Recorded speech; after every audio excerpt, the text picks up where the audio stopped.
That was interesting. I mean, I think that's what this whole movie's about. It's just about seeing the enemy as a human. That's what they are. It's just it's so fucked up, dude. War is so fucked up. And you just think you're like, well, yeah, but that was like, 100 years ago. That would never happen again. It's like it's happened so many times since then. And yeah, I mean, nowadays war is so like non-personal, with like the drone strikes and bombs and all this stuff. And I mean, dude, this takes place in what, 1919, 1918?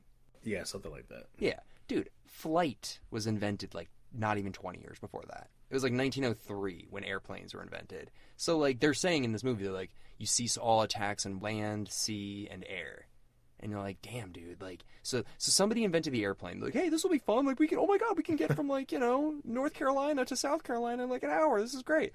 And then they're like, well, we should use this to go fucking murder people. Like, is that humans' first reaction? They're like, hey, we made this like gun. It's a lot better than bow and arrows. Now we can kill buffalo easier. It's like, why don't I shoot you in the face first? Like, why is it our first reaction? Everything, we can kill people with this. Yeah, let's put a machine gun on it.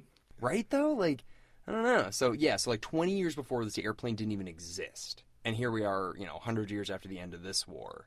It's just crazy, man. I don't know. Yeah, it was just great, though. Like, I was watching it for, like, I think 2 weeks on Netflix. I kept scrolling by, and I was like, this movie looks good. It got good reviews. I know I'm eventually going to see it. And then I saw some people reviewing it on Twitter, and I was like, I don't remember what happened. I think I just had some time, and I was like, you know what? I'm going to start this. And like 20 minutes in, I was like, holy shit, this is really good. I was like 40 minutes in, and I had to pause to go to the bathroom. I was like, dude, that flew by. Like, those 40 minutes flew. Yeah, this is a 2-hour, 28-minute movie, which is a long movie, but there was no point where I was watching and I was like, oh man, like, there was always something happening. Like, even just like the character building, showing like the struggles they had, like when Paul and his mustache buddy like would go and steal birds from the farmer, or like they would sit around and peel potatoes and like tell jokes and like, what are you gonna do when you get back home, and blah blah blah. Even though the kind of ironic thing about this is, even when the war ended, like wherever they lived in Germany was probably blown to shit. So yeah, I mean that's kind of what inspired World War II, was like how shitty Germany was after World War One. So like, well, the crazy thing, which is why I would have liked Matt to be here, because I know he's a history buff, is the crazy thing is, they were arguing on that train about the treaty to sign, right? Mm-hmm. And the German people who were signing it were like this is going to cripple our economy, and like the Allied forces were watching over Germany like a hawk, and their economy was just fucked. Yet somehow, even with no money and rebuilding and having enemy troops guarding them, they not only rebuilt an even stronger army, but did the exact same thing again. Dude, Germany's done that 3 times. You realize they're the biggest superpower in Europe again right now? Yeah, they paid off all their debt from World War II like a couple years ago. It's like, how the fuck are they doing this? Dude, there's something about like German people. It's kind of crazy. We are better than you, and we know it. It's like, listen, like, all of that Nazi stuff is fucked up, but, like, Volkswagens are pretty good. Like, they're like, guys, 38th MPG. It's like, it's pretty good. It is weird how well Germany has been able to rise and fall, like, so many times in 100 years. Like, it's just odd. It is odd. And it seems like they're really cool though now. Like Angela Merkel or whatever, she's like, we're really, really sorry. Like, we're really sorry still. It's super duper sorry. Yeah, like seriously. I will say, and I don't remember where I was. I think maybe like somebody I had some European friends. Fuck. I think it was a British dude. And I asked him, I was like, hey man, Germany, you guys like them? And he was like, no. I was like, oh shit, okay. Really? Yeah, because I'm sure, like, you gotta think about it. If there's, like, British people our age, for example, and if anyone from the UK is listening to this, I'm sure it doesn't necessarily mean you guys specifically, but if you're a 30-year-old British person, mm-hmm. I'm assuming your grandparents went through this, or at least the repercussions of this, because I know my grandparents did, mm-hmm. and they didn't have anything good to say, and it made their lives harder, and then that passed down to probably their kids, which are our parents, and, people don't forget. Yeah, I guess if you are, Especially European countries. Like, if you grew up with, like, the enemy invading your village, you don't really forget that. I mean, you're probably right. Like, I mean, like London got absolutely decimated by German artillery strikes and like bombings and all that stuff. I know it's it's been rebuilt. It's been 80 years or whatever. But yeah, I mean, you're not wrong. Like, my grandparents were born in the early 40s, so like I'm trying to imagine the first 10 years of their life. They're like, yeah, it sucked. Like they were rebuilding all this shit. Like it fucking sucked. It was just so good, and like I never would have thought Netflix would pump out one of my favorite war movies that I've ever seen with actors that I've never even heard of before.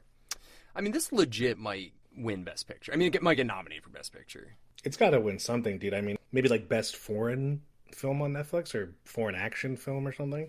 I mean, it obviously doesn't show financials, but if this came out in theaters, I think it would have made a killing. Yeah, it probably would have done really well. Yeah. I don't know, dude. Like, I love Saving Private Ryan just because it's like a fun movie, but like it's so unrealistic. Like that would never happen. This movie seems like it actually could. Like this is probably what happened right at the end.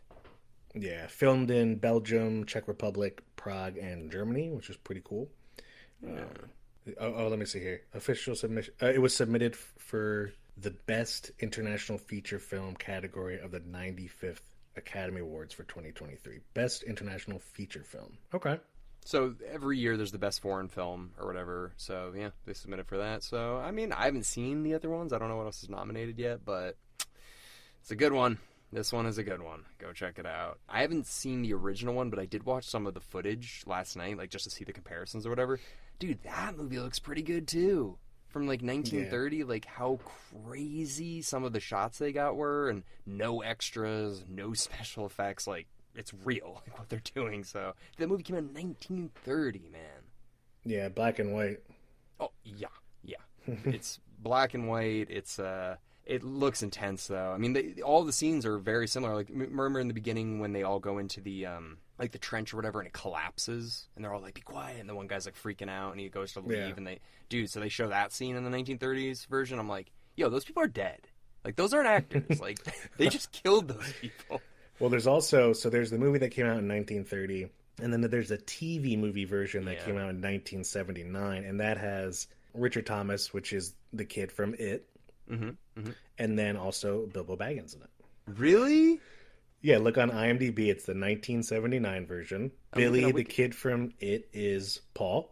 And then Bilbo is some guy named Himmelstas, one of the Germans, I'm guessing. Heck? Well, that's good. Yeah. I mean, I don't think that one did nearly as well. Like a TV version of this, I feel like would not be good. No, 7.1. But really? Dude, I can't believe that they killed the mustache guy, Stanislaus, at the end. Like, I was just thinking, like, dude, how frustrating that must be, because, like, they were done. They were literally about to go back to their family. He was finally going to see his wife again and, like, start making shoes again and shit. And they just went out for, like, a celebratory one last bird, and the kid shot him, the farmer's kid. And just like Paul said, like, it was a very small shot. It was one buckshot, but, like, it hit him, like, in the liver.